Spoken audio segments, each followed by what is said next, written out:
गोचरे सुख झाले ओ साधने सुख झाले ओ साधने सुख झाले ओ साधने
तुम्ही विश्वनाथ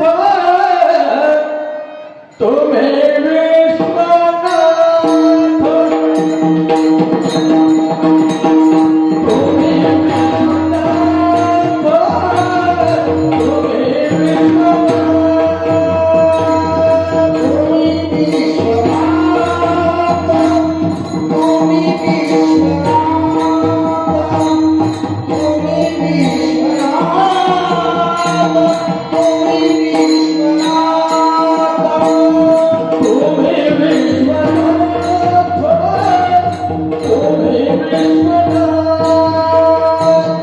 तुम्ही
तुम्ही विश्वनाथ दीनरंगमी अनाथ कृपा कराल ते थोडी पाया पडी बराडी काय उणे तुम्हा पासी काय उणे तुम्हा पासी मी तो अल्पचे संतोषी कृपा कराल ते थोडी पाया पडिलो बराडी तुका म्हणे देवा प्रेम भातुके किंवा काही भातुके पाठवा कृपा कराल ते थोडी पाया पडिलो बराडी पांडुरंगा करू प्रथम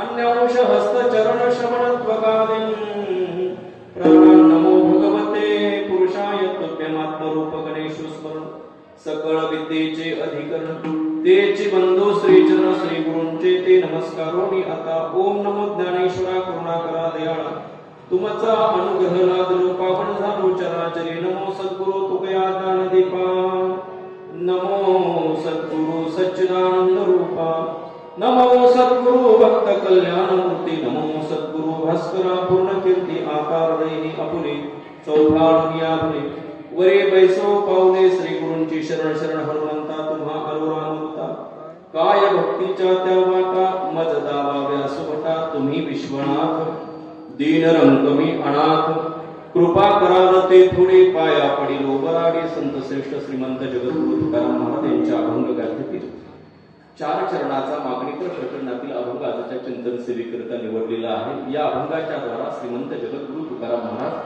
भगवान पंढरीश परमात्म्याकडे आपल्याला आपल्या कृपेची मागणी करतात.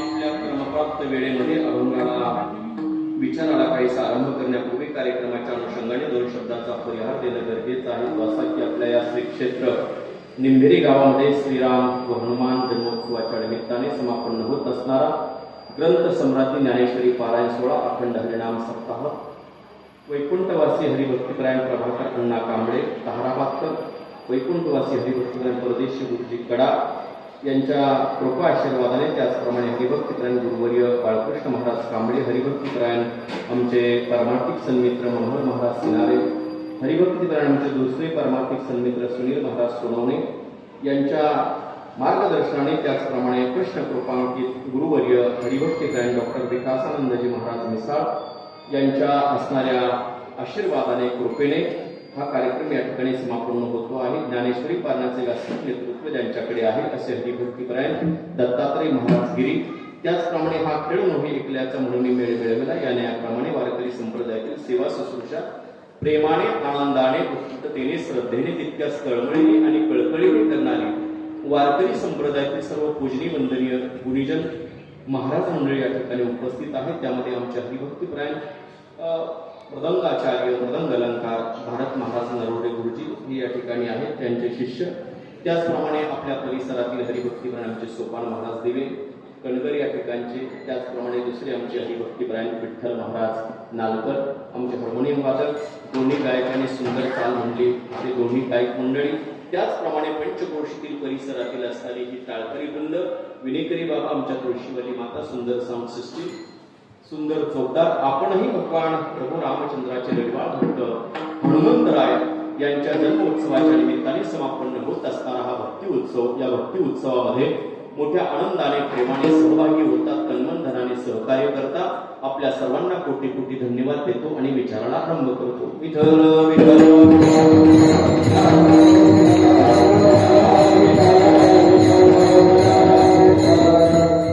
अभंग श्रीमंत जगद्गुरु तुकाराम महाराजांचा. अभंग घेतल्यानंतर बऱ्याच जणांना वाटलं असेल की तुम्ही विश्वनाथ हा अभंग सोमवारी घ्यायला पाहिजे, महाशिवरात्रीला घ्यायला पाहिजे, काही शिवाचा कार्यक्रम असला तर घ्यायला पाहिजे. पण असं या अभंगामध्ये जगद्गुरु तुकाराम महाराजांनी भगवान शंकराचं कुठेच वर्णन केलेलं नाही. तुम्ही विश्वनाथ म्हटलेलं आहे, भगवान शंकराचं वर्णन याच्यामध्ये नाही.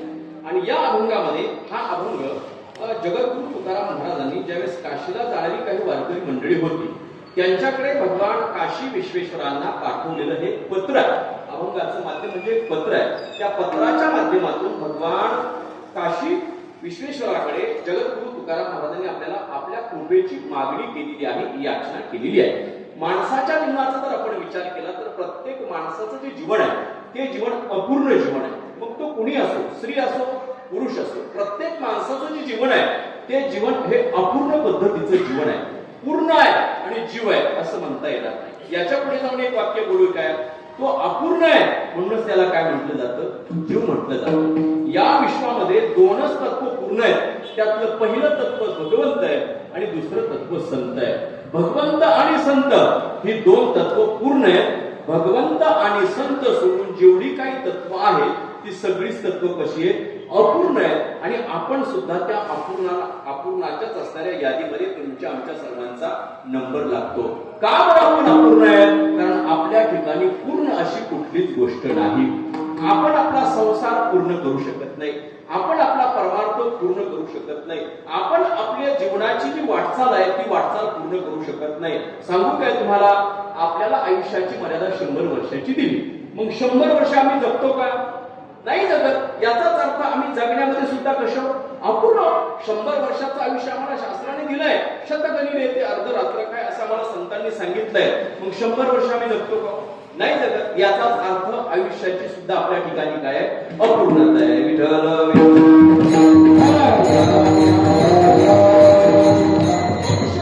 असो, एखादा इतका गडगंज श्रीमंत मनुष्य असतो पण त्याच्या ठिकाणी सुद्धा अपूर्णता आहे. कशाची अपूर्णता?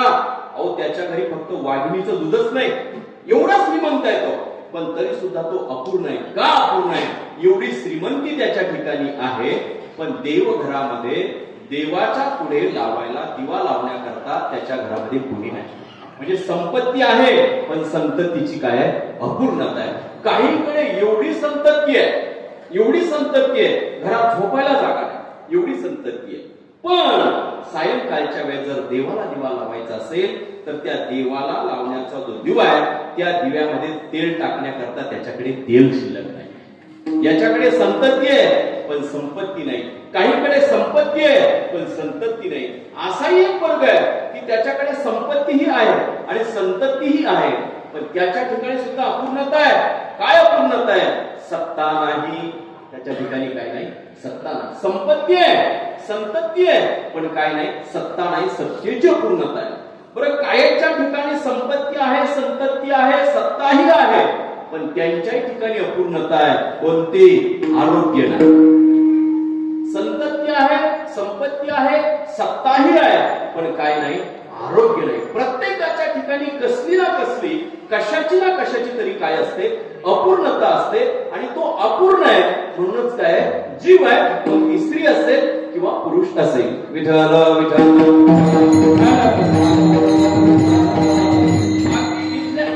पटवून देऊ काय, आमचे भारत महाराज सुंदर मृदंग वाजवतात. अनेक असणाऱ्या नवीन तरुण पिढीला मृदंगाचं ज्ञान देतात, धडे देतात, मृदंग शिकवतात. चांगलं कार्य आहे, धर्म कार्य आहे. पण भारत महाराजांना म्हटलं, महाराज आता विठोबा रखुमाई झाली की तुम्ही मृदंग वाजवायचं थांबवा, तुम्ही माईकवर या आणि मधली चाला तुम्ही म्हणतात. तुम्ही निश्चित मला माहिती तुम्हाला म्हणता येते पण जशी यांना जमते तशी तुम्हाला नाही जमत. म्हणजे वाजवण्याची परिपूर्णता आहे पण म्हणण्याची काय आहे, अपूर्णता आहे. बरं, आमच्या सोपान महाराजांना सांगितलं, महाराज आता कीर्तन निम्म्यावरती आलंय, आता तुम्ही काय करा, भारत महाराजांच्या जागेवर तुम्ही बसा, भारत महाराजांना तिथे जाऊ द्या आणि भारत महाराजांसारखा मृदंग तुम्ही वाजवा. येईल वाजवता? नाही येणार. म्हणण्याची पूर्णता आहे पण वाजवण्याची काय अपूर्णता आहे. यांच्या ठिकाणी वाजवण्याची पूर्णता आहे पण म्हणण्याची अपूर्णता आहे. आणि यांच्या वाजवण्यातलं म्हणण्यातलं मला काहीच कळत नाही, ही माझी अपूर्णता आहे. आता बरं वाटलं असेल, फार बरं वाटलं असेल. पुढचं बोलू काय? यांच्या ठिकाणी म्हणण्याची अपूर्णता आहे, यांच्या ठिकाणी वाजवण्याची अपूर्णता आहे. मला या दोघांमधलं काही कळत नाही, माझी अपूर्णता आहे. आणि आमच्या तिघांमधला काय गोळे हा तुम्हाला कळत नाही, तुमची अपूर्णता आहे. विठ्ठल विठ्ठल अपूर्ण आहे.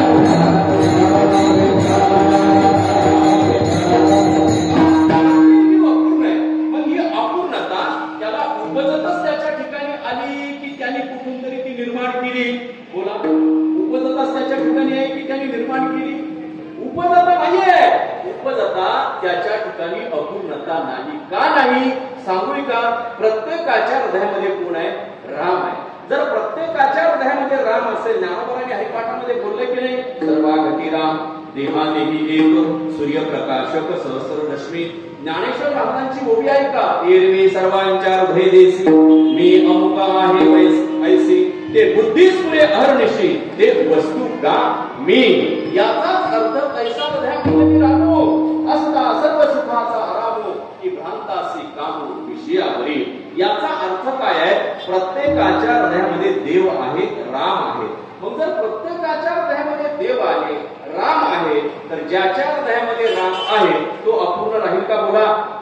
आपण सुरुवातीला बोलून गेलो संत आणि देव कसे परिपूर्ण आहेत, पूर्ण आहेत. आणि आपल्या प्रत्येकाच्या हृदयामध्ये जर राम असेल तर आपण अपूर्ण असू का? नाही अपूर्ण राहत. तुकाराम महाराज मोठं गोल बोलतात, अपूर्णता जी आहे ती उपजतच नाहीये. आपण आपल्या जीवनामध्ये संकोच बाळगला आणि म्हणून आपल्या ठिकाणी अपूर्णता आली. संकोचो निकाय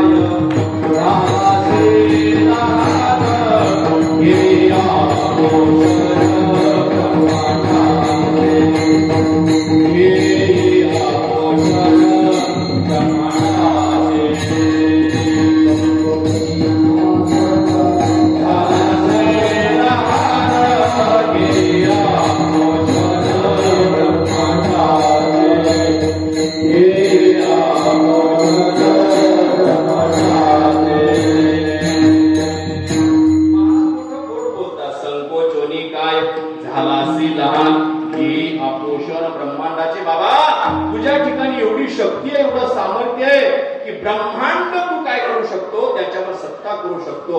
पण गंमत एवढी, तू संकोचून काय झाला? लहान झाला. ही अडचण आहे. आणि संकोचून लहान झाला त्या परमात्म्यापासून त्याला जागृत करायचंय, त्याला प्राप्त करायचंय, ते सोडून तू संकोच बाळगला, लहान झाला आणि परमात्म्यापासून वेगळा झाला. म्हणून तुझ्या ठिकाणी काय आली? अपूर्णता आली. प्रश्न विचारतो, तुम्हाला उत्तर द्या. मीठ जे आहे ते मीठ कशापासून बनतं? कोणत्या पाण्यापासून बनतं? विहिरीतल्या बनतं, बोरच्या पाण्यापासून बनतं, पाटाच्या पाण्यापासून बनतं, कोणत्या पाण्यापासून बनतं? समुद्राच्या पाण्यापासून काय बनतं? मीठ बनतं. बरं, मीठ समुद्राच्या पाण्यापासून बनतंय. सगळ्यात समुद्राच्या पाण्याचं मीठ बनतं का? बोला, बनतंय का? मग कोणत्या पाण्यापासून बनतंय? ज्यावेळेस समुद्राला भरती येते, भरती आल्यानंतर समुद्राचं जे पाणी आहे ते समुद्र पातळी सोडून थोडं दूर जातं. दूर गेल्यानंतर कालांतराने परत त्या समुद्राच्या पाण्याला काय येते? ओहोटी येते. भरती आल्यानंतर सगळंच पाणी वरती जातं, ओहोटी आल्यानंतर सगळं पाणी खाली येत नाही. ज्या समुद्राच्या बाजूला खाड्या केलेल्या असतात त्या खाडीमध्ये काही जे समुद्राचं पाणी आहे ते काय होतं? समुद्रापासून वेगळं होतं. समुद्रापासून ते पाणी काय होतं? वेगळं होतं. एकदा की ते पाणी समुद्रापासून वेगळं झालं की मग त्या पाण्यावर विशिष्ट प्रकारे प्रक्रिया केल्या जातात आणि प्रक्रिया करून त्या पाण्याचं काय केलं जातं? मीठ तयार केलं जातं. कोणत्या पाण्याचं? जे पाणी समुद्रापासून वेगळं झालं त्या पाण्यावर प्रक्रिया करून त्याचं काय तयार केलं जातं? मीठ तयार केलं जातं. मीठ तयार झालं की मग ते ट्रान्सपोर्टद्वारा रेल्वेने वेगवेगळ्या प्रभागामध्ये जातं. त्या रेल्वेच्या डब्यातून ट्रक मध्ये येतं, ट्रक मधून ते गावामध्ये येतं, गावामधून जे आहे ते किराणा दुकानदाराच्या दुकानात जातं, त्या गोणीमध्ये जातं. त्याच्या असणाऱ्या गोणीतून त्या दुकानातून तुमच्या आमचं सारखं ग्राहक गिराईक ते मीठ खरेदी करण्याकरता जातो. अहो काका 1 किलो मीठ द्या. त्याच्या असणाऱ्या गोणीतलं मीठ कुठे येतं? आपल्या पिशवीत येतं. बरं, आपल्या पिशवीत आलेलं मीठ आहे, पिशवीतच थांबतं का? थांबते का? नाही थांबत. मग ते कुठे जातं? आमच्यासारखे महाराज येतात. महाराज 7 ते 9 ची वेळ आहे, कीर्तन झाल्यानंतर जेवायचे, काय स्वयंपाक करायचा? मग आम्ही सांगतो काय करू नका, चांगल्या 4-2 लवंगी मिरच्या घ्या. कोणत्या मिरच्या? लवंगी. कुठे असतात त्या? बाजारात. बाजारात असतात. पण बाजारात आल्या कुठून? घासातल्या ज्या मिरच्या असतात ना, एवढ्याशा असतात. 2 कांडी इतक्याच मिरच्या असतात, काळ्या घोर, त्याला लवंगी मिरची म्हणतात. 4-2 मिरच्या घ्या आणि त्या मिरच्याचा काय करा? रगडा करा आणि बाजरीची किंवा ज्वारीची भाकरी करा. हे वारकऱ्याचं आहे खाणं. वारकरी शिळ्या भाकरी पारकरी, आमचे गोले बाबा म्हणायचे. वारकऱ्याला दुसरं काय नको, हेच पाहिजे. म्हणून आपल्या इथे पण कार्यक्रम झाला दररोज, वेगवेगळ्या पद्धतीचं अन्नदान आहे. आमटी भाकरी आहे, कधी शिळा आहे, काय भाग्यवान होते. पूर्वीचा जो काळ होता 9 ते 11चा काळ असायचा, घरून जेवून यावं लागायचं. आता तुम्ही फार भाग्यवान मंडळी आहात की कीर्तन ऐकायला आल्यानंतर तुम्हाला पोटभर जेवण हे अन्नदाते घालतात. त्याच्यापेक्षा काय भाग्य पाहिजे बायका? फार मोठे भाग्य. वेगवेगळे दाते या ठिकाणी अन्नदान करतात, धनदान करतात, श्रमदान करतात, या नाम यज्ञामध्ये सहभागी होतात. याच्यापेक्षा दुसरा जो सोहळा आहे, तो सोहळा मला वाटतं स्वर्गात गेले तरी असा सोहळा पाहायला मिळणार नाही मिळणार. म्हणून स्वर्गीचे अमर इच्छिताती देवा आणि मृत्यू लोकी भावा जन्म हा विठ्ठल विठ्ठल.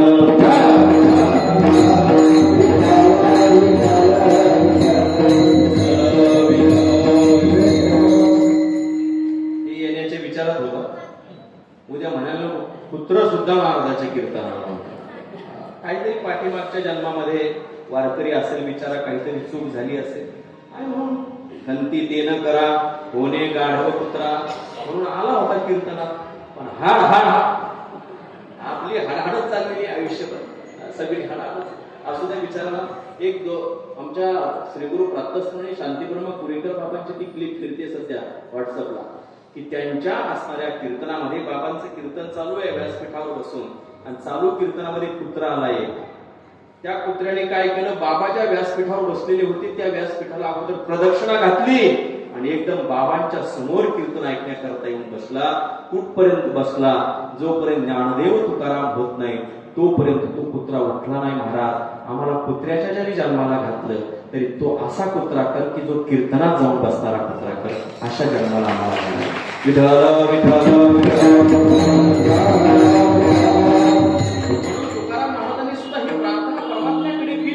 तुझे दारीचा कुत्रा नको मोकलो दातारा. देवा, मला कुत्र्याच्या जन्माला घाल, पण हिंडफिरा कुत्रा मला करू नको. मग तुझ्या दारातला कुत्रा मला कर, जेणेकरून तुझ्या दर्शनाला येणारे भाविक त्यांच्या मुखातून तुझं भजन चाललेलं असेल, त्यांच्या असणाऱ्या अंतःकरणामध्ये तुझ्या प्रतिमेविषयी तुझ्याविषयी भाव असेल, तो भाव ते नामस्मरण माझ्याही कानावर पडत राहील आणि मला समाधान होईल. म्हणून मला कुत्र्याच्या जरी जन्माला घातलं तरी देवाच्या दारातला कुत्रा कर. विठ्ठल विठ्ठल.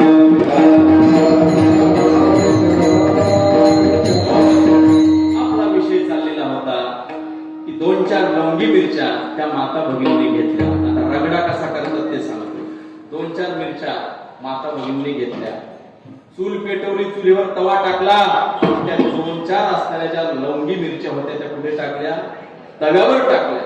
त्याच्या अगोदर तव्यावर काय टाकलं? तेलाची धार टाकली आणि त्या चांगल्या लवंगी मिरच्या तडतड तडतड तडतड वाजायला लागल्यानंतर मग त्या माता भगिनीने काय केलं? मिठाची बरणी ओढली आपल्या जवळ, मिठाच्या बरणीत हात घातला आणि असं चिमूटभर जे मीठ आहे ते मिठाचे खडे घेतले आणि कुठे टाकले? त्या तव्यावर टाकले.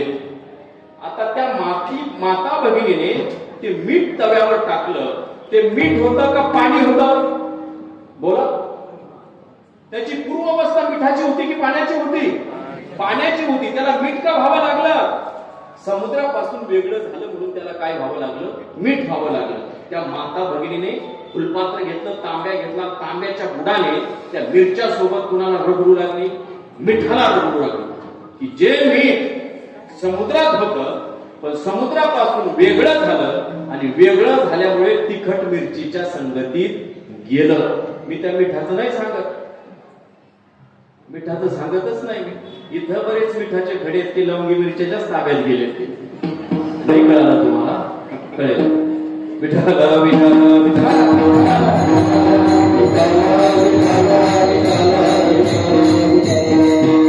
मीठ आहे. त्या मिठाने मनामध्ये विचार केला, बापरे बाप, वेगवेगळ्या तिखट मसाल्यामध्ये अग्नीमध्ये मला जावं लागतंय. हे मिठाचं मीठ पण मला नकोय. मला परत काय व्हायचंय? पाणी व्हायचंय. हा विचार कुणी केला? मिठाने केला. मला एक प्रश्न विचारायचा आहे गड्या, त्या मिठाला जर परत पाणी व्हायचं असेल तर त्याला काय करावं लागेल? बोला, काय करावं लागेल? परत त्याला पाणी व्हावं लागेल. पाणी व्हावं लागेल याचाच अर्थ त्याला परत कुणाकडे जावं लागेल?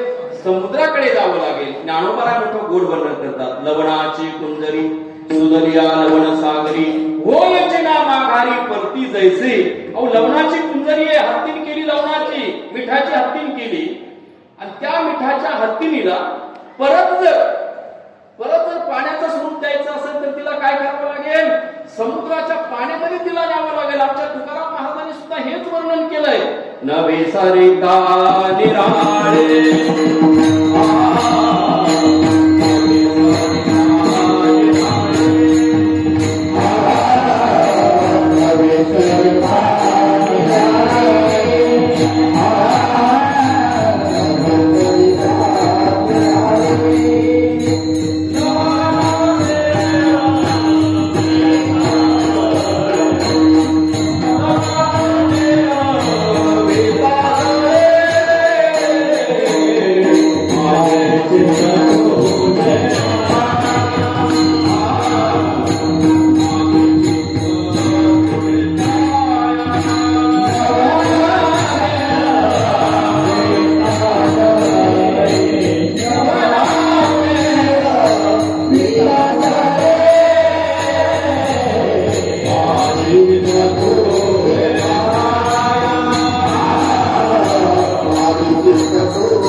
त्याला काय व्हावं लागेल?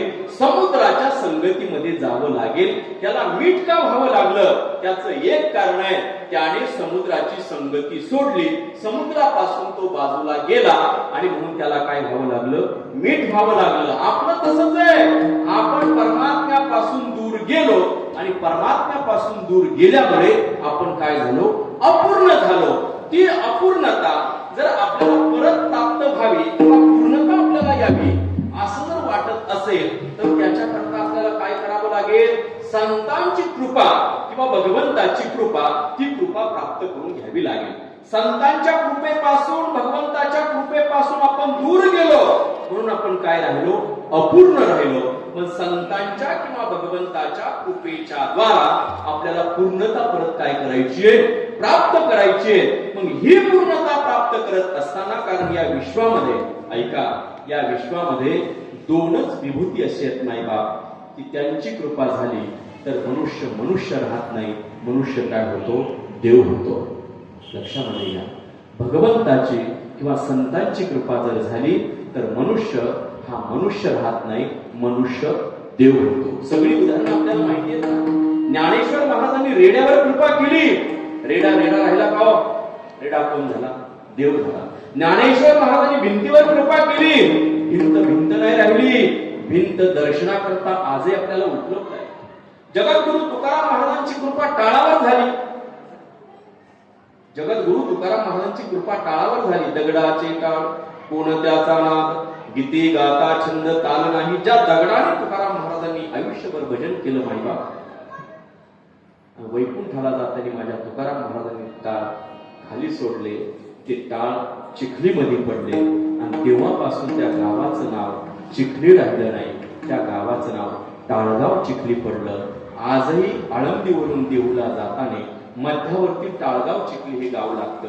आजही तुकाराम महाराजांनी ज्या टाळाने भजन केलंय, 375 वर्ष झाले माझ्या तुकोबाराने वैकुंठाला जाऊन.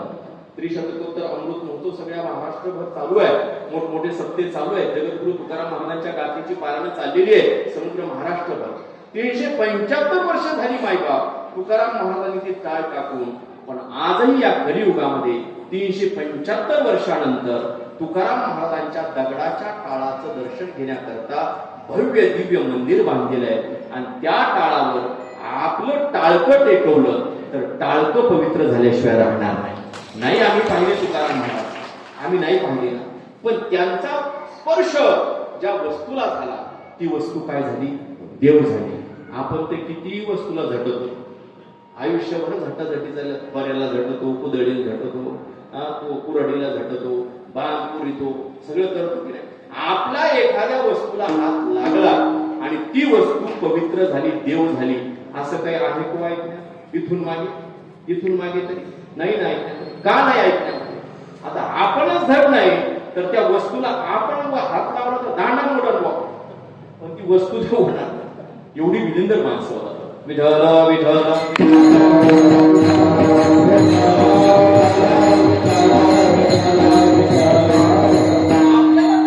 कृपा प्राप्त करून घ्यायची असेल किंवा अपूर्णता झाली असं वाटत असेल तर त्याच्याकरता आपल्याला परमात्म्याची किंवा संतांची कृपा आपल्यावरती पाडून घ्यावी. संतांची कृपा सुद्धा सामान्य नाही माहिती. भगवंताच्या कृपेपेक्षाही संतांची कृपा श्रेष्ठ आहे. सांगेल तुम्हाला एक दोन उदाहरण. भगवंतापेक्षाही संतांची कृपा श्रेष्ठ आहे. प्रश्न विचारतो तुम्हाला. श्रीमद भगवद्गीतेच्या नमनामध्ये असं एक वचन येते, मुखम करोति वाचालम पंगुम लंघयते गिरिम यत्कृपातमं वंदे परमानंद माधवम. देवाने कृपा केली तर काय होतं? मुखम करोति वाचालम. मुका काय होतो? बोलतो. कोणी कृपा केली तर? देवाने कृपा केली तर. पण संतांनी जर कृपा केली तर मुका माणूस नाही बोलतो. मग जो निर्बुद्ध रेडा आहे तो रेडा काय बोलतो? शब्द नाही बोलत. ज्ञानदेव म्हणे बोल रे ऋग्वेद, ओंकार हा शब्द प्रणवाचा. मग देवाने कृपा केली तर मुका माणूस बोलेल, पण संतांनी जर कृपा केली तर निर्बुद्ध रेडा बोलेल. मग देव मोठे का संत मोठे? बोला मी मोठं कोण आहे?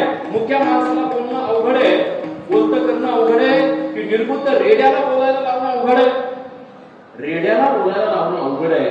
रेड्याला नुसतं बोलतं केलं नाही, कठीण असणारा जो ऋग्वेद आहे तो ऋग्वेद माझ्या ज्ञानेश्वर महाराजांनी रेड्याच्या मुखातून बोलून घेतला. मुखम करोति पंगुम लंघयते गिरिम. देवाने कृपा केली तर पांगळा मनुष्य काय होतो? चालू लागतो. पण ऐका, संतांनी जर कृपा केली पांगळा मनुष्य चालेल यात नवल नाही. ज्या भिंतीला कसल्याच प्रकारचं ज्ञान नाही, जिला हात नाही, जिला पाय नाही, जिला जीव नाही, अशा भिंतीला फक्त ज्ञानोबारांनी 4-6 शब्द वापरले. चला भिंती बाई. किती शब्द वापरले? 6 शब्द. आणि 6 शब्द वापरल्यानंतर निर्जीव असणारी जी भिंत आहे ती भिंत काय होऊ लागली? चालू लागली. निर्जीव चालविली भिंती हरले चांगयाची भ्रांती. निर्जीव भिंत चालवली. देवाने कृपा केली तर पांगळा चालेल, पण संतांनी कृपा केली तर निर्जीव भिंत काय होते? चालते.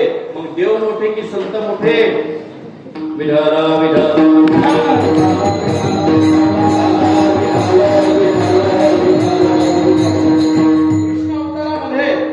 कृष्ण अवतारामध्ये भगवान गोपाल कृष्णाने सकाळी उठले भगवान गोपाल कृष्ण आणि गायीच्या गोठ्यामध्ये गेले. चरबी घेतली, गायीच्या गोठ्यामध्ये गेले आणि गोठ्यामध्ये गेल्यानंतर दूध काढू लागले. यशोदा मातेने डोकावून पाहिलं. काय करतो का ना?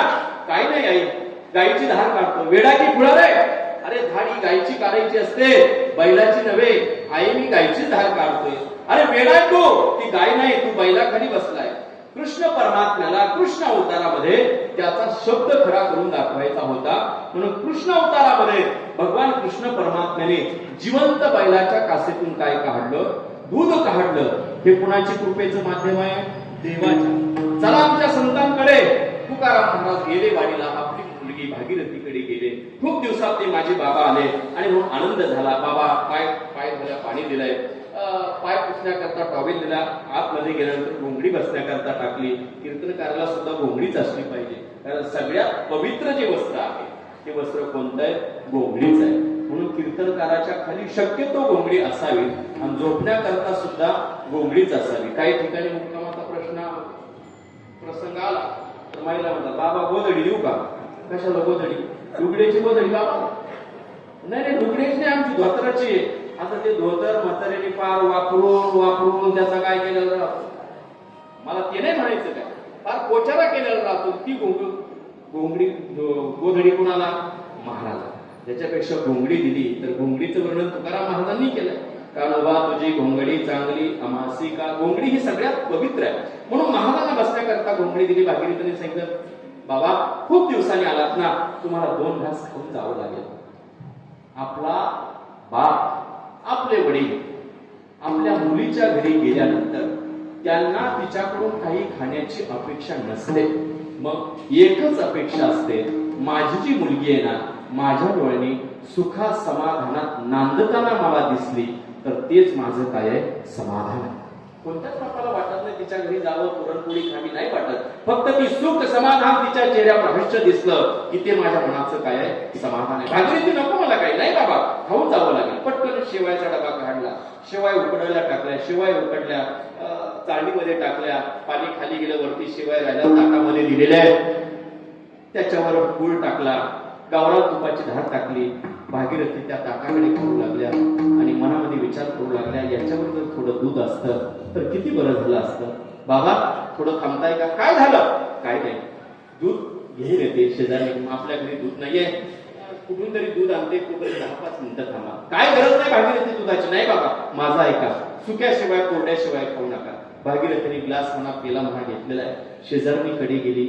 मायबाप शेजारणीच्या चुलीवरती खळखळ उकळतं दूध तापत होतं. भागीरथी बोलतात, अक्का माझे बाबा खूप दिवसांनी आले, शेवाय खाण्याकरता केलं. तुम्हाला विनंती आहे की मला उष्ण दूध द्या, 1 ग्लासभर उष्ण दूध द्या, तुमचं उद्या देऊन टाकेल. नाही का बाई म्हणे, आमच्या लेकरं बाळा घरी, आम्हालाच पुरत नाही, तुला कुठून द्यायचं? जगद्गुरु तुकाराम महाराजांच्या कन्या कोण होत्या? भागीरथी होत्या. मायबाप सगळ्या येलेवाडीमध्ये आमच्या भागीरथी फिरल्या, पण कुणी दुधाचा थेंब दिला नाही. हताश झाल्या, रिकामा ग्लास घेऊन घरामध्ये आल्या. घरामध्ये आल्यानंतर तुकाराम महाराजांनी पाहिलं, काय झालं भागीरथी? काय नाही बाबा, सगळ्या गावभर फिरले, चुलीवर दूध उकळताना मी माझ्या डोळ्यांनी पाहिलं, पण काय माझं नशीब फुटलं, मला तुम्हाला आज शेवावरती दूध कुणी दिलं नाही. मला फार वाईट वाटतं बाबा. तुकाराम महाराज बोलले, काळजी करू नको भागीरथी, तुला फक्त माझ्या शेवावरती दूध लागतंय एवढीच तुझी इच्छा आहे ना, चल माझ्यासोबत. तुकाराम महाराजांनी भागीरथीला घेतलंय. येलेवाडीमध्ये आजही देवाच्या जवळ ती येलेवाडी आहे. ते येलेवाडीमध्ये येलेश्वराचं मंदिर आहे. त्या मंदिरामध्ये जगद्गुरु तुकाराम महाराज गेले आणि येलेश्वराच्या पुढे जे नंदी विराजमान आहे, त्या दगडी नंदीची तुकाराम महाराजांनी पूजा केली. दगडी नंदीला जिवंत केलं आणि तुकाराम महाराजांनी दगडी नंदीला जिवंत करून दगडी नंदीच्या कासेतून दूध काढलं. हे संतांचं चरित्र आहे, लक्षामध्ये ठेवा. संत काय करतात? आता जिवंत बैलाच्या कासेतून दूध काढणं अवघड आहे की दगडी नंदीला जिवंत करून त्याच्या कासेतून दूध काढणं अवघड आहे? दगडी नंदीच्या कासेतून दूध काढणं अवघड आहे ना, पण ही कृपा संतांची आहे. संतांच्या कृपेने, देवाच्या कृपेने सुद्धा लाजवेल असे चमत्कार संतांची कृपा करते.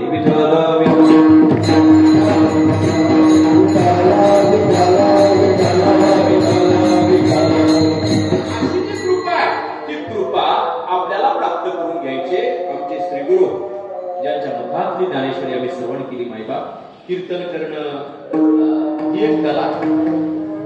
या व्यासपीठावर आम्ही कधी खोटं बोलत नाही. कीर्तन करणं ही एक कला आहे, ज्याचा अभ्यास आहे, ज्याला स्वतःचं ज्ञान आहे, ज्याच्याकडे वक्तृत्व आहे, स्टेज डिअरिंग आहे, असं कुणी कीर्तन करू शकतं. पण याच्या पुढे जाऊन सांगूय का, आमच्या बाबांचं वाक्य आहे, मोठ्यांची वाक्य फार छोटी असतात माहिती, पण त्याच्या पाठीमागचा बोध फार व्यापक असतो. आमचे गुढे बाबा बोलायचे, वा मेल्यानंतर 3 चिमट्या राख या शरीराची कधी होणार आहे, पण जिवंत असेपर्यंत हे शरीर अशा काही साधूंच्या समोर येऊन बसवा की त्या साधूंची दृष्टी या शरीरावर पडल्यानंतर जिवंतपणीच्या शरीराचं सोनं होईल. अशा साधूंच्या समोर जाऊन बसा. ते सोनं आम्हाला करता येतं, पण कुणाच्या पुढे बसून? साधूंच्या समोर. कोणते साधू? ज्या साधूंच्या ठिकाणी तपाचं सामर्थ्य आहे, ज्या साधूंच्या ठिकाणी साधनेचं बळ आहे, ज्या साधूंच्या ठिकाणी भावनेचं बळ आहे, अशा साधूंच्या समोर जाऊन बसलं, त्यांची कृपा दृष्टी आपल्यावर पडली, ते परिणाम काय होतो? कृपा दृष्टी निहाळली आपले पदी बैसविले, बाप रखुमा देवीवर विठ्ठले, भक्ता दिदले वरदा. आणि आम्हाला मनस्वी धन्य समजतो की सद्गुरु जोग महाराज वारकरी शिक्षण संस्थेच्या अधिकार संपन्न श्री गुरूंच्या समोर हे शरीर 4 वर्ष बसलेलं आहे. त्यांची दृष्टी या शरीरावरती पडली. सोनं तेव्हाच झालेलं आहे 27 वर्षापूर्वी. आता आम्ही वाट पाहतोय फक्त 3 चिमट्या राखण्याची. विठ्ठल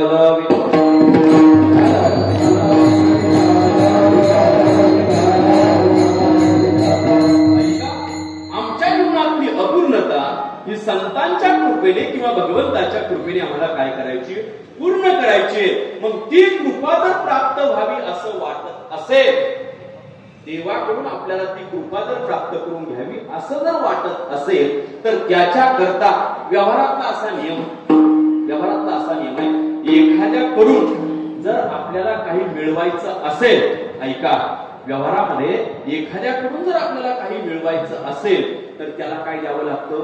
मोठेपण द्यावं लागतं. हो काय हो तुमचा स्वभाव म्हणजे राजे येतो तुम्ही, फार फार फार उदार हो तुम्ही, काय सांगायचं. त्या परवा दिवशी तुमची चर्चा चालू होती, तुमच्यासारखा गावात माणूस, त्याला काय करायचं असतं? त्याच्याकडून काहीतरी उसने पैसे घ्यायचे असतात किंवा काहीतरी फायदा करून घ्यायचा असतो, म्हणून त्याची काय करावी लागते?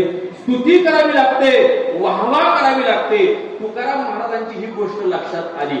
अरे व्यवहारामध्ये जर एखाद्याकडून आपल्याला काही प्राप्त करून घ्यायचं असेल तर आपल्याला काय करावी लागते? वाहवा करावी लागते, त्याची स्तुती करावी लागते. आपल्यालाही आपल्या जीवनामध्ये भगवंताकडून काहीतरी मिळवायचंय. काय मिळवायचंय? भगवंताची कृपा आपल्याला प्राप्त करून घ्यायची आहे. मग आपल्याला सुद्धा त्याची काय करावी लागेल? स्तुती करावी लागेल, त्याची वाहवा करावी लागेल. हे तुकाराम महाराजांच्या लक्षात आलं आणि म्हणून तुकाराम महाराजांनी भगवंताला अशा काही उच्च पदावर घेऊन बसवलं. कोणत्या पदावर? तुकाराम महाराज बोलतात, देवा तुम्ही नुसते नाथ नाही तो, तुम्ही कोणते नाथ आहात? विश्वाचे नाथ आहात.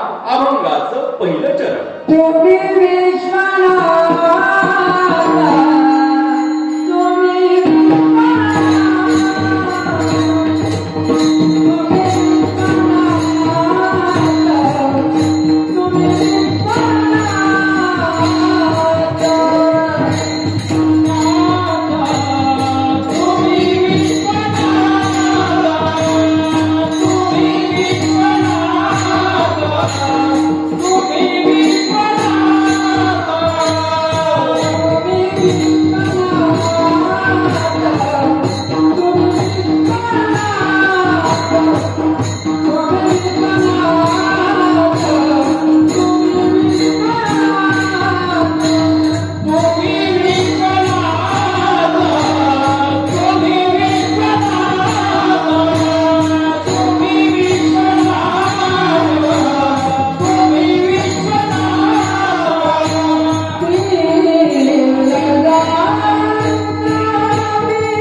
दीन रंक मी अनाथ. तुकाराम महाराज बोलतात, देवा तुम्ही कोण आहात?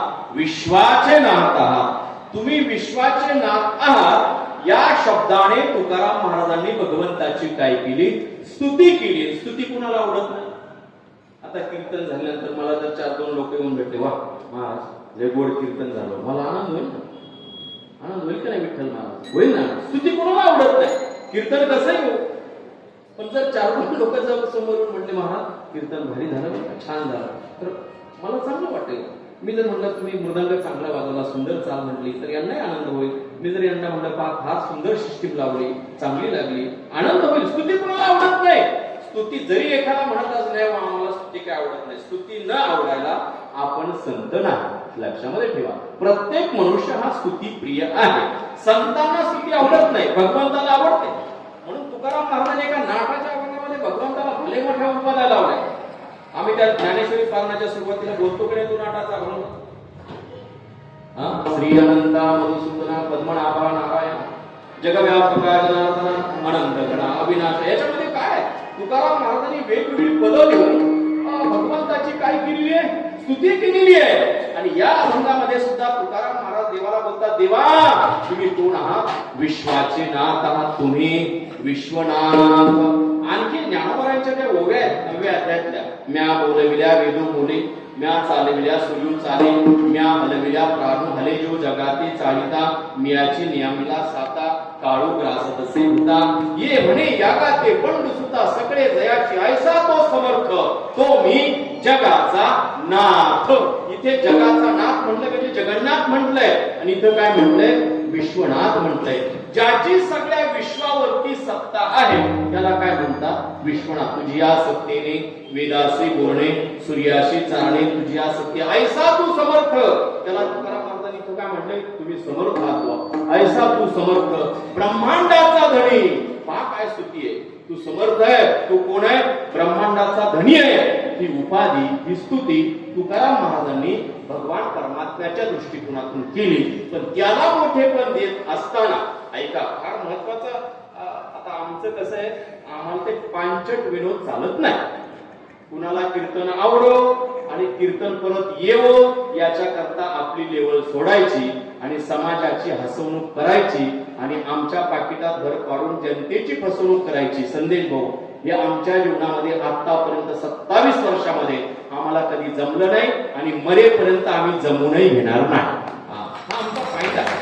आणि दुसरा नियम आमचा असा आहे, 27 वर्षाच्या कीर्तन सेवेमध्ये आज कागदच्या कीर्तन सेवेचं 1 रुपयाचंही मानधन आम्ही भाडं घेऊन कधी कीर्तनाला जात नाही. हा नियम आमचा आहे. कारण ज्या संस्थेने आम्हाला घडवलंय, सद्गुरु जोग महाराज वारकरी शिक्षण संस्था, त्या संस्थेच्या आमच्या गुरुजनांचा इतका त्याग आहे मायबाप. आमच्या घुले महाराजांच्या जीवन चरित्रामध्ये असं आहे मायबाप, आमचे घुले महाराज ज्या दिवशी संस्थेमध्ये विद्यार्थ्यांना ज्ञानेश्वरीचे पाठ सांगत नव्हते, त्या दिवशी आमचे घुले बाबा संस्थेचं अन्न खात नव्हते. किती मोठा त्याग आहे, किती मोठा त्याग आहे. अहो मी सेवा केली नाही ना संस्थेमध्ये, मग मी संस्थेचं अन्न खाणार नाही, एवढा मोठा त्याग आहे. आजही आमचे श्रीगुरु प्रातःस्मरणीय गुरुवर्य शांती ब्रह्म पुरेकर बाबा आहेत आशीर्वाद देण्याकरता. बाबांना जेवढे काही पुरस्कार मिळाले, त्या पुरस्काराच्या माध्यमातून जे काही धन आलं, जे काही पैसे आले, कीर्तन सेवेचं जे काही मानधन आलं, आमच्या शांती ब्रह्म पुरेकर बाबांनी सगळं असणारं धन आमच्या संस्थेला समर्पित केलं आणि त्या संस्थेची आम्ही लेकरं आहोत. त्याच्यामुळे आमचं नजर त्या गुरुवर्याकडे असते, लक्षामध्ये ठेवा. त्याच्यामुळे तुम्हाला कीर्तन आवडावं याच्या करता आम्ही आमची लेवल सोडायची आणि तुमचा टाइमपास करून आमच्या पाकिटात भर पाडायची ही आम्हाला जमत नाही. विठ्ठल हा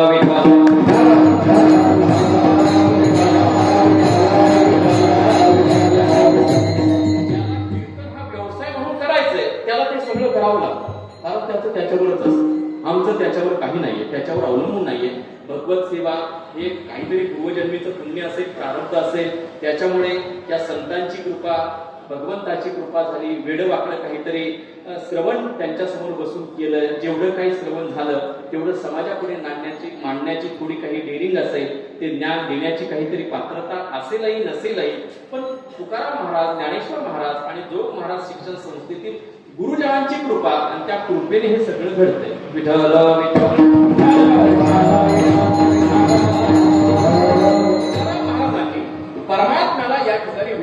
संबोधलंय. काही ठिकाणी त्याला ब्रह्मांडाचा धनी म्हटलंय, काही ठिकाणी समर्थ म्हटलंय, काही ठिकाणी तुम्ही अनाथाचे नाथ आहात असे म्हटलं. वेगवेगळी असणारी उपाधी किंवा वेगवेगळे असणारे स्तुती पोषक शब्द तुकाराम महाराजांनी परमात्म्याकरता काय केले, खर्ची केले. त्या परमात्म्याची महाराजांनी वेगवेगळ्या माध्यमातून काय केली, स्तुती केली. पण देवाची स्तुती करत असताना, ऐका, देवाची स्तुती करत असताना तुकाराम महाराजांनी स्वतःकडे लहानपण घेतलं. काय घेतलं? लहान. देवाला मोठे पण दिलं आणि स्वतः काय झाले, लहान झाले. काय लहान झाले? तुम्ही विश्वाचे नाथ आहात, पण मी कसा आहे, दीन रंग, मी अनाथ.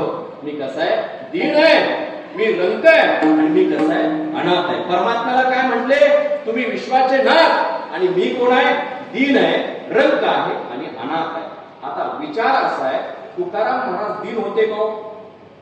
दीन या शब्दाचा अर्थ असा आहे की ज्या माणसाच्या जीवनामध्ये परमात्म्याच्या कृपेची ज्याला लालसा लागलेली आहे त्याला काय म्हणतात, दीन म्हणतात. त्याला गरीब शब्द नाही हा. दीन म्हणजे दिवस नाही, दीन म्हणजे गरीब नाही. ज्याला परमात्म्याच्या कृपेची आस लागलेली आहे, काय मी उद्धार पावे, काय कृपा ऐसे तुम्ही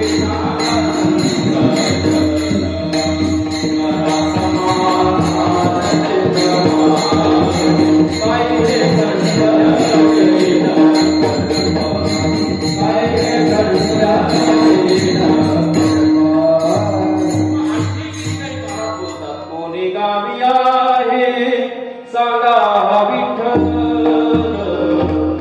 जरी ठाम असेल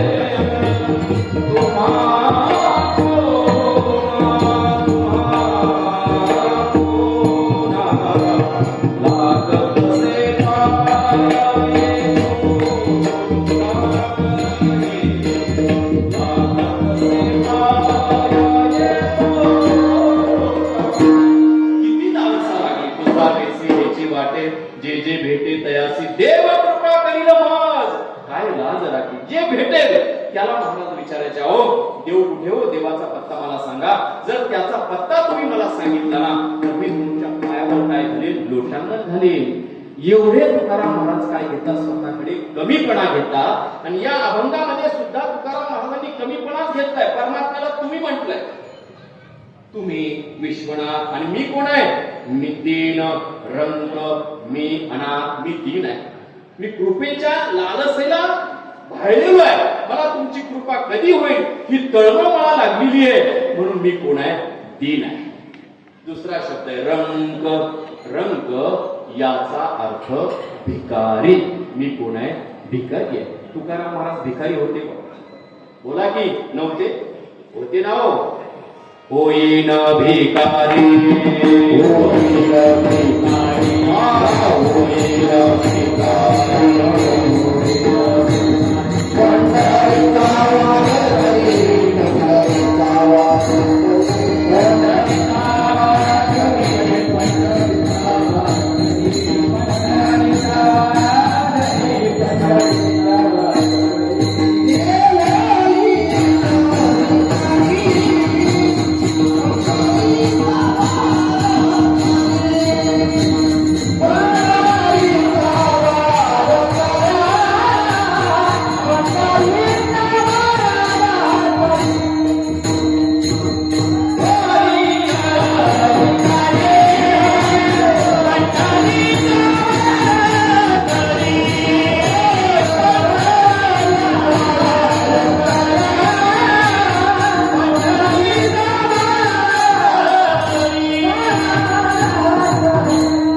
होईन भिकारी, पंढरीचा वारकरी. आणखी एके ठिकाणी महाराजांनी स्वतःला भिकारी म्हटलेलं आहे. आणखी एके ठिकाणी विठ्ठल विठ्ठल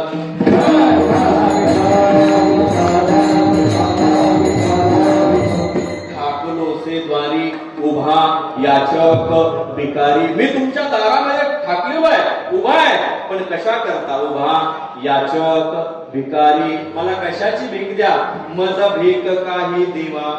प्रेम भातुके पाठवा. मी तुमच्या दारात उभा आहे, पण मला तुमच्या कृपेची काय पाहिजे? भीक पाहिजे. तुकाराम महाराज बोलतात, मी कोण आहे? भिकारी आहे. पण भिकारी कसले? कृपेची भीक मागण्याकरता तुकाराम महाराज स्वतःला काय म्हणून घेतात? भिकारी म्हणून घेतात. वस्तुतः महाराजांसारखे श्रीमंत संत, महाराजांसारखे श्रीमंत संत वारकरी संप्रदायात दुसरे कोणतेच नाही. विठ्ठल विठ्ठल.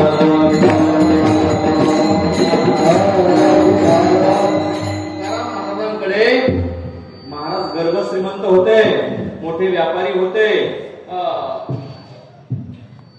व्याजाचा धंदा तो जगद्गुरु तुकाराम महाराजांचा होता. परंतु या सर्व असणाऱ्या गोष्टी तुकाराम महाराजांकडे जरी होत्या, पण तरी सुद्धा तुकाराम महाराज स्वतःला काय म्हणून घेतात? भिकारी म्हणून घेतात. हे महाराजांचं सगळ्यात मोठेपण आहे, लक्षामध्ये ठेवा. दीन रंग, मी भिकारी आहे. तिसरा शब्द वापरतात, अनाथ, मी कोण आहे? अनाथ आहे.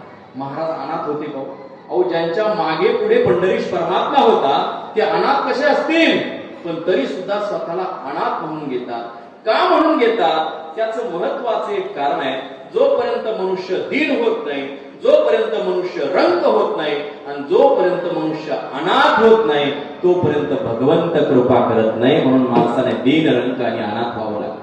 त्याच्याशिवाय भगवंत कृपाच करत नाही. म्हणून तुकाराम महाराज बोलतात, तुम्ही विश्वनाथ आणि दीन रंग, मी अनाथ. त्याला तुम्ही म्हणतात आणि स्वतःला काय म्हणतात? मी म्हणतात. असे गाथेमध्ये बरेच अभंग आहेत की त्याला बोलत असताना, मोठ्या माणसाला बोलत असताना माणसाने नेहमी तुम्ही म्हणावं, आणि आपल्याला बोलत असताना मी म्हणावं. आपण कमीपणा घ्यावा. लहानपण देगा देवा, मुंगी साखरेचा.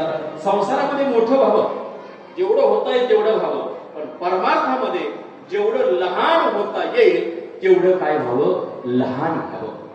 मग ती नम्रता ज्याच्या ठिकाणी आहे, नम्र झाला होता तेने कोंडिले अनंत, किंवा न म्हणते नम्रता अंगी न देखे गुणदोष. नम्रता माणसाच्या जीवनामध्ये असणं हेच परमार्थिक क्षेत्रातलं सगळ्यात लहानपण आहे. तुकाराम महाराज बोलतात, तुम्ही विश्वाचे नाथ आहात आणि मी कोण आहे? दीन रंग, मी अनाथ. असा एक अभंग आहे, आपल्या सर्वांचा पाठ आहे की परमात्म्याला बोलत असताना तुम्ही म्हटले आणि स्वतःला बोलत असताना मी म्हटले.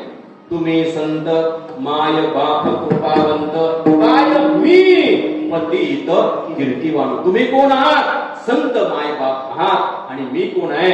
पतित आहे.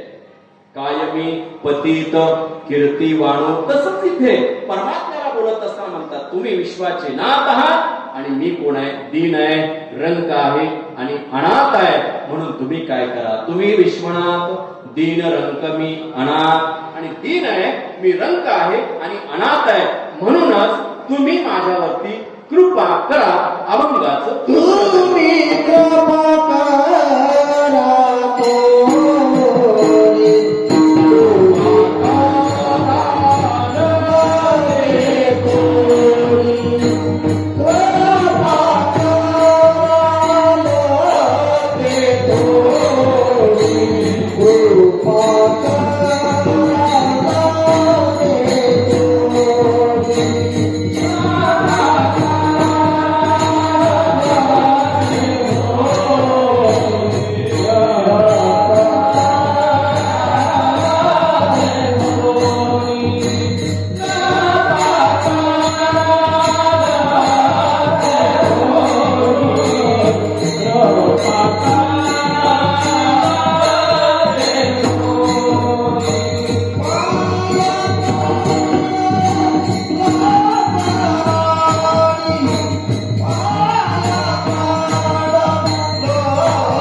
पडिलो बराडी देवा, मी दीन आहे, मी अनाथ आहे, मी रंक आहे, म्हणून तुम्हाला माझ्यावर कृपा करावी लागेल. आणि ती कृपा किती करा? कृपा कराल ते थोडी. मला फार कृपा नकोय तुमची, मला किती कृपा पाहिजे? थोडी कृपा पाहिजे. आता प्रश्न असा विचारतो, एका माणसाला तहान लागली, ऐका लक्षपूर्वक ऐका, फक्त माझ्याकडे 15 मिनिटं आहे, बरोबर 9ला संपवणार. एका माणसाला तहान लागली. तहान लागल्यानंतर त्याचं प्रारब्ध असं मायबाप, त्याच्या समोर अमृताचा भरलेला हंडा त्याला दिसला. कशाचा? अमृताचा. आनंद झाला त्याला. त्याने तो हंडा उचलला. अगोदरच तहान लागली होती, घटा घटा घटा घटा घटा घटा अमृत प्यायला लागला. पण अमृत पित असताना नेमकं बाजूला जमिनीवरती एक ठोंगाभर चमचाभर अमृत त्याच्या तोंडातून खाली पडलं. कुणाच्या? ज्याला तहान लागलेली होती, जो घटघटा अमृत पित होता, त्याच्या तोंडातून पिता पिता अमृत खाली सांडलं. त्याने हंडाभर अमृत काय झालं? पिलं. हंडाभर अमृत त्याने काय झालं? पिलं. ते सांडलेलं अमृत समोर बसलेला एक जो गृहस्थ होता, त्याने पाहिले, गड्या हे अमृत आहे, याने हंडाभर अमृत तर पिलेलं आहे, पण याच्या तोंडातून चमचाभर अमृत खाली पडलेलं आहे.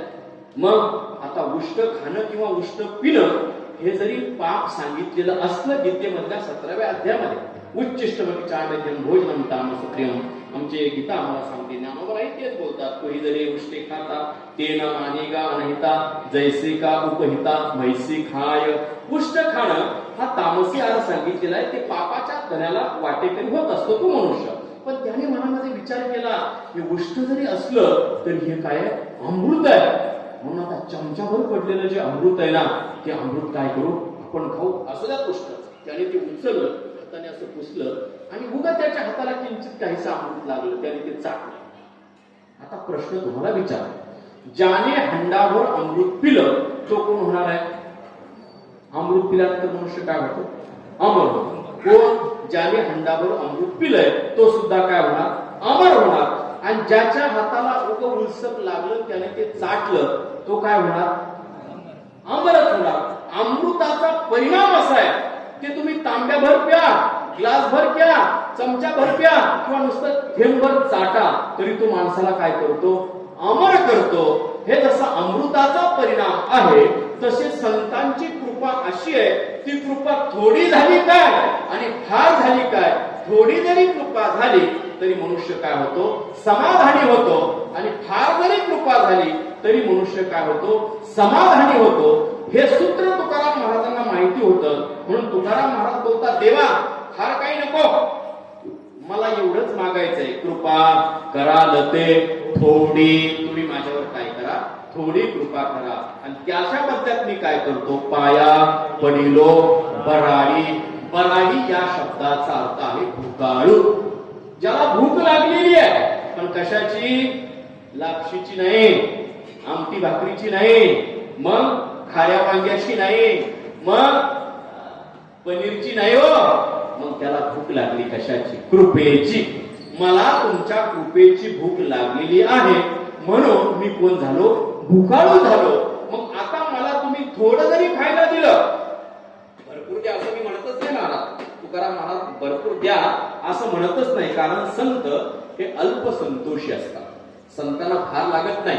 थोडं जरी दिलं तरी त्याने ते काय पावत असतात? संतोष पावत असतात. म्हणून महाराज बोलतात, मला फार भूक लागलेली आहे, फार जरी भूक लागलेली आहे, पण तुमची कृपा मला थोडी जरी मिळाली तरी फार लागलेली जी भूक आहे, ती भूक तुमच्या थोड्या कृपेने काय होणार आहे?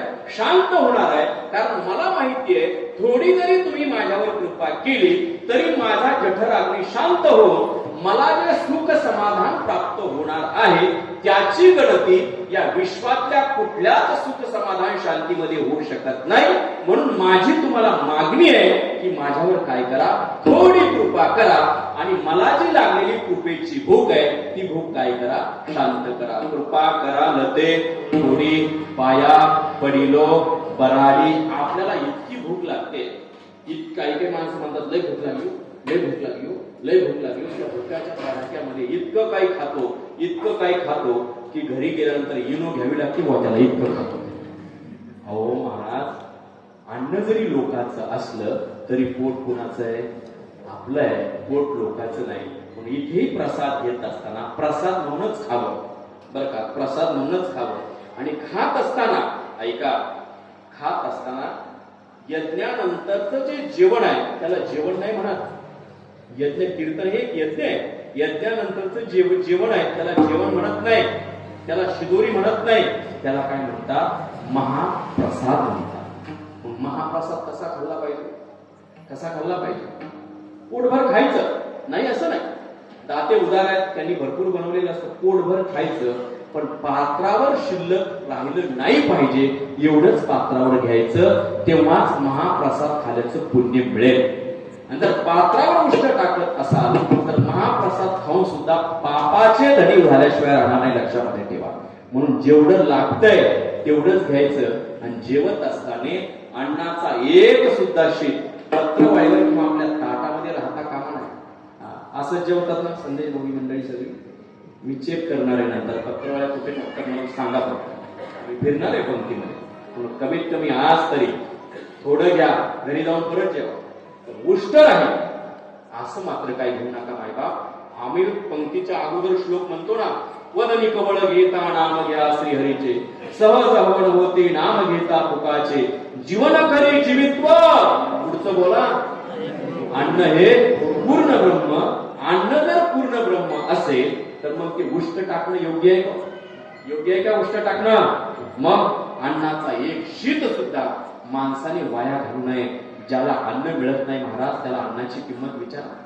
आपल्याला भरपूर आहे, 3 टाइम आहे, सकाळी पारायण बसलेली जी मंडळी त्यांना नाश्ता आहे, दुपारचं भोजन आहे, सायंकाळचा एवढा समाज या ठिकाणी जमलाय, यांच्याकरता अन्नदान करणारी मंडळी आहे. किती खर्च येतो, किती अट्टास त्यांच्या जीवनामध्ये असते.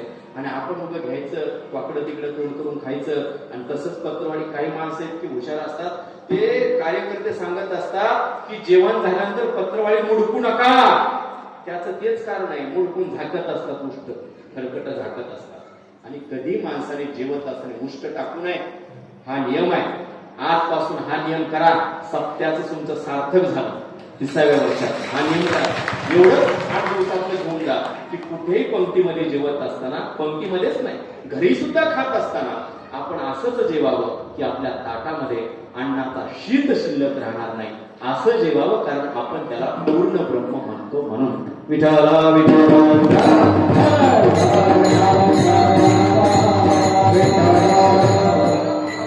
देवा, माझ्यावर तुम्ही थोडी कृपा करा. त्या थोड्या कृपेने मला लागलेली जी मोठी भूक आहे ती भूक शांत होणार आहे, मला समाधान मिळणार आहे. का बरं तुकाराम महाराज, देव प्रसन्न झाल्यानंतर तुम्ही भरपूर मागायचं सोडून थोडं का बरं मागता. तुकाराम महाराज बोलतात, बाबा मी अल्पसंतोषी आहे, त्याच्याकडे जरी भरपूर असेल पण मी मात्र थोडं दिल्याने काय होतो, संतोष पावतो. अभंगाचं 3रं चरण. काय उने तुम्हासी, काय उने तुम्हासी,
अल्पची संतोषी देवा, तुमच्या ठिकाणी काही उणं नाही. मी भरपूर मागितलं तरी तुम्ही काय होताल द्याल, कारण तुमच्या ठिकाणी सगळं आहे. काय काय देवाच्या ठिकाणी, ज्ञानोबा आणि ज्ञानेश्वरीमध्ये देवाच्या ठिकाणी काय काय समृद्ध आहे ते 6 गुण सांगितले. सांगूय का?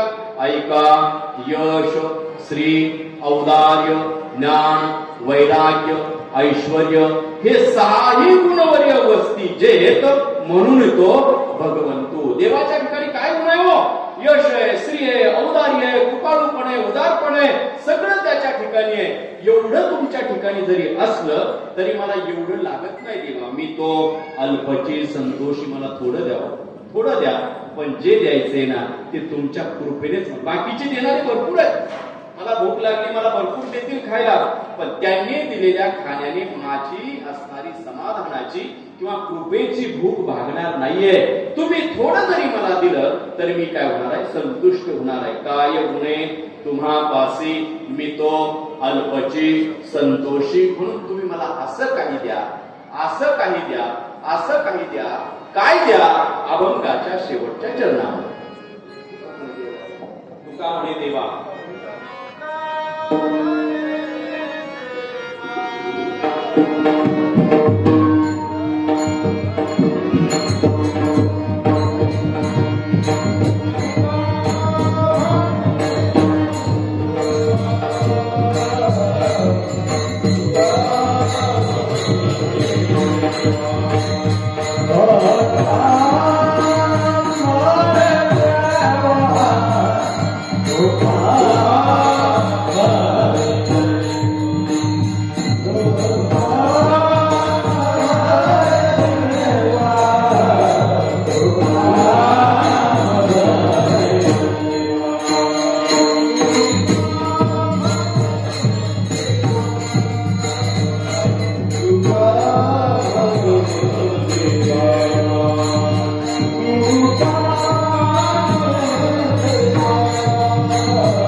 प्रेमाचे काही भातुके पाठवा. भातुके या शब्दाचा अर्थ आहे प्रसाद.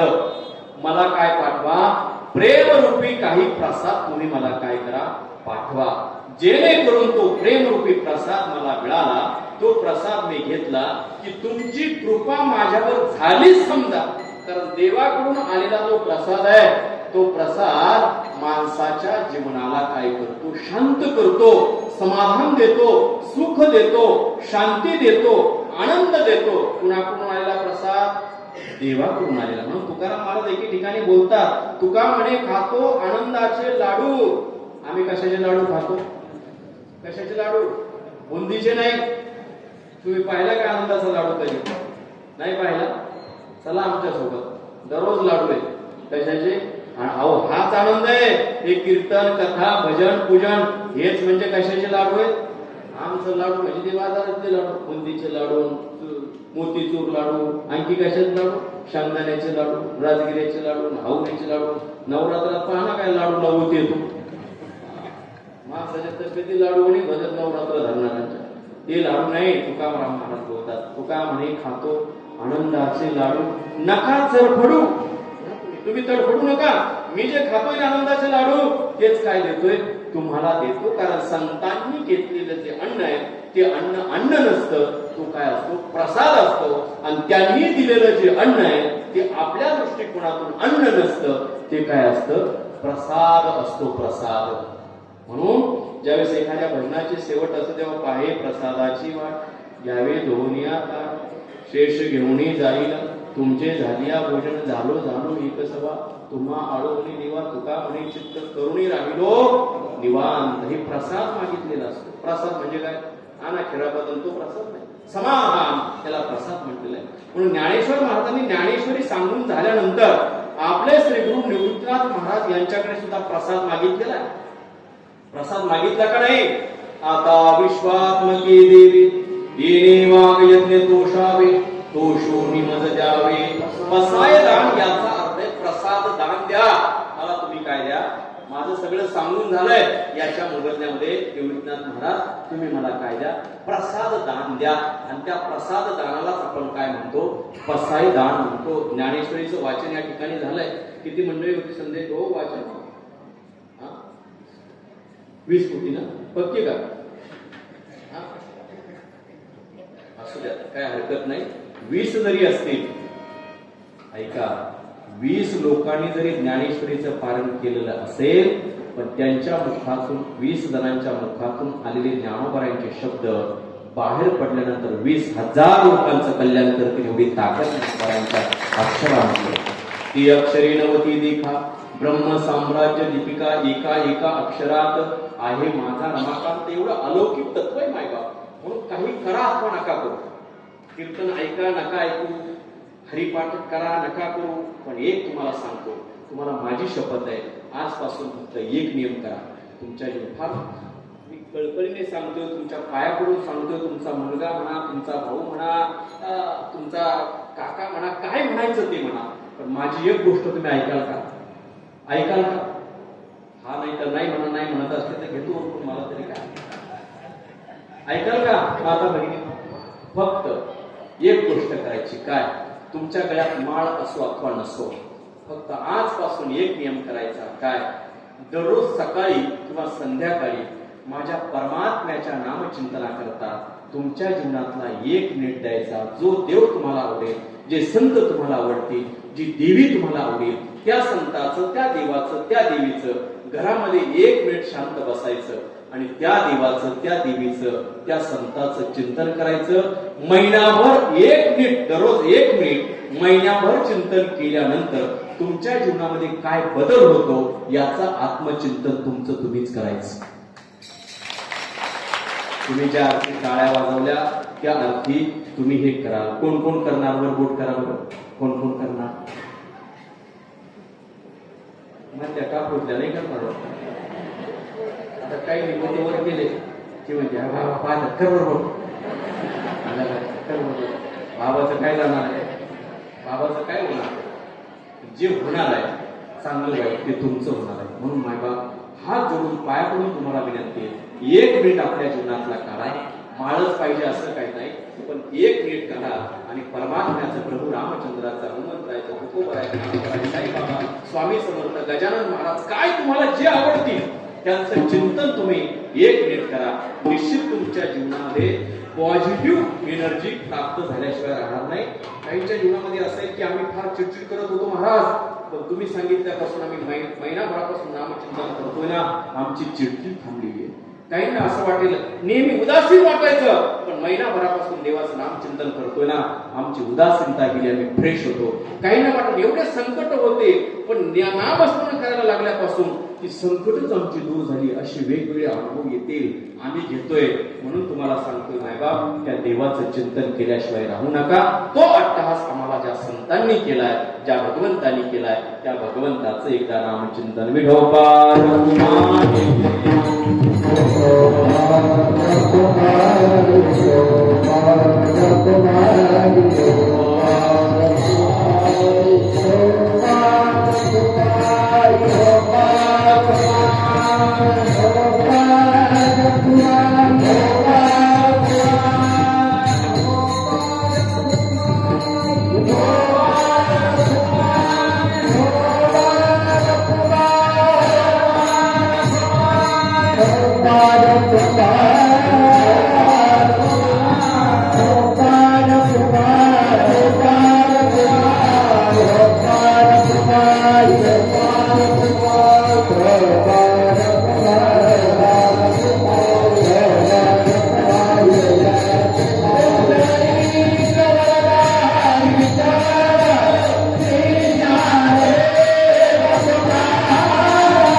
संतोषी. तुका म्हणे देवा प्रेम किंवा काही वाहतुके पाठवा, कृपा करायला ती थोडी पाया पडिलो वराडी. आपल्याही जीवनामध्ये भगवंत चिंतनाने, प्रभूच्या चिंतनाने, हनुमंतरायाची, प्रभू रामचंद्राची, साधू संतांची कृपा व्हावी. याच्या करता त्यांची कृपा आपल्यावर व्हावी असं वाटत असेल तर त्या भगवंताचं, संतांचं चिंतन आपल्या जीवनामध्ये घडणं आवश्यक आहे. आपल्या असणाऱ्या गेल्या 30 वर्षापासून हा असणारा नाम यज्ञ चालू आहे. सांगू तुम्हाला,